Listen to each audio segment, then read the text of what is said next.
Okay, so I hope अभी तक आपको पता चली गया होगा about the US president Donald Trump signing an executive order adding a 25% tariff on all the Indian imports on the top of existing 25% import earlier in 2025 के पीछे reason बताया जा रहा है जो इंडिया कंटिन्यूअसली डिस्काउंटेड प्राइस पे Russian oil purchase कर रहा है। अब इस बात में भी कितनी सच्चाई है वो सोचने वाली चीज है, क्योंकि अगर रशिया से ऑयल इंपोर्ट करने की वजह से सैंक्शन लगाए जा रहे हैं तो अमेरिका खुद काफी चीजें रशिया से इंपोर्ट कर रहा है, जैसे फर्टिलाइजर या फिर uranium for nuclear power plant. And अगर सिमिलर बेसिस पे बात करें तो चाइना भी रशियन ऑयल परचेज करता है, बट चाइना के सारे टैरिफ अपलिफ्ट कर दिए या फिर रोल बैक कर दिया नेक्स्ट 90 डेज। तो अब इस वीडियो में देखेंगे कि क्या रियल इंपैक्ट आने वाला है इंडियन बिजनेसेस पे। तो अगर हम डिफरेंट प्रोडक्ट और डिफरेंट इंडस्ट्रीज की बात करें तो स्मार्टफोन्स पे, पेट्रोलियम पे, फार्मास्यूटिकल पे काफी कम टैरिफ लगाया गया है या फिर ऑलमोस्ट जीरो है। सबसे ज्यादा जो टैरिफ लगाया गया है वो है टेक्सटाइल इंडस्ट्री पे, और सबसे ज्यादा इफेक्ट होने वाली है textile industry. So India's biggest export to US is textile and apparels. India total जितना एक्सपोर्ट करता है अपना टेक्सटाइल, उसमें से 30 to 40% सिर्फ यूएस से जाता है। और इंडिया के काफी सारे बड़े प्लेयर्स इन्वॉल्व हैं इस गेम में, जैसे कि Welspun living and Gokaldas exporter, Indocount and Trident. इन सभी प्लेयर्स की 40 to 70% sales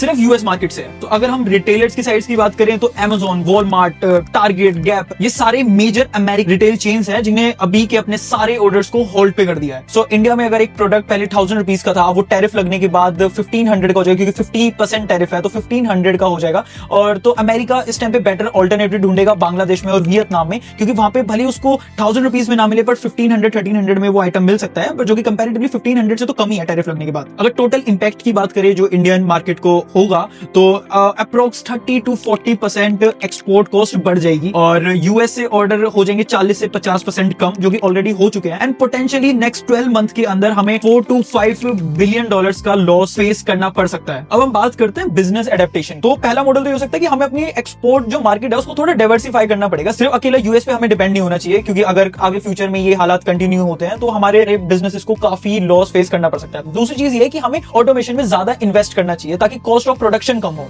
Thirdly, what we can do is we have to move into the premium product, which is less sensitive to price hike.